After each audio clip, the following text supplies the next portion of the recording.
historiquement pour la Tunisie, c'est que les questions d'environnement étaient toujours considérées comme des questions de luxe. C'est-à-dire ceux qui traitent des questions d'environnement, ce sont des gens qui appartiennent à une catégorie socio-professionnelle ou sociale à la limite aisée, et qui pour eux, l'environnement se limite à embellir ou à des questions qu'ils ont soulevées. Il n'y a jamais eu, malheureusement, avant 2011, de tendance à remettre en question les politiques adoptées en termes d'environnement. C'est-à-dire que les associations d'environnement existantes même étaient connivantes, il faut le dire, avec un mode de gouvernement qui était plutocratique, pour ne pas dire autre chose. Et cette prise de conscience, on est en train de nous éveiller actuellement, parce que les acteurs ne sont pas les mêmes.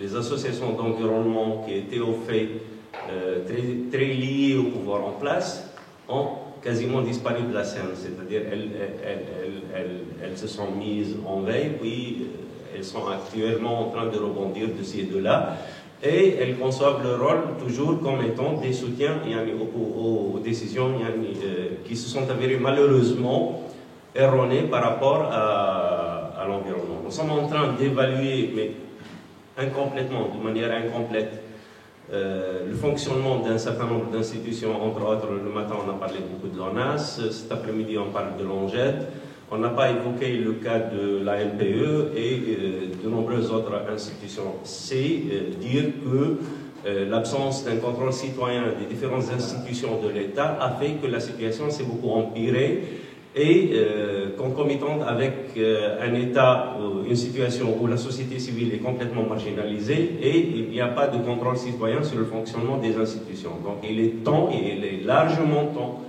pour que la société civile exerce davantage de pression pour pouvoir non seulement accéder à l'information, mais également essayer de démonter les mécanismes de dysfonctionnement des différentes institutions pour qu'elles assurent à la fin leur mission, c'est-à-dire servir le citoyen.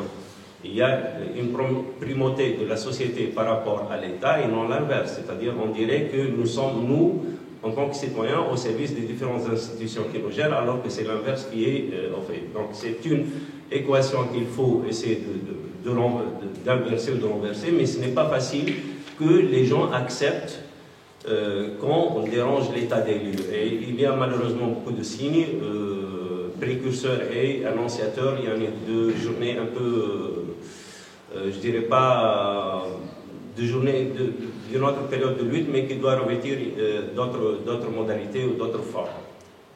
Et c'est le cas. Alors, je n'accapare pas la parole, il nous reste encore 7 minutes. Je les distribue, je les laisse pas. Donc, je vais commencer par répondre à la question de zéro déchet. C'est bien, les projets pilotes, c'est excellent. Moi, ce que je voulais dire, c'est qu'en Tunisie, depuis les années 90, nous avons des centaines de projets pilotes. Crib, le VEDER, la Cité Khadra. Mais c'est resté des projets pilotes.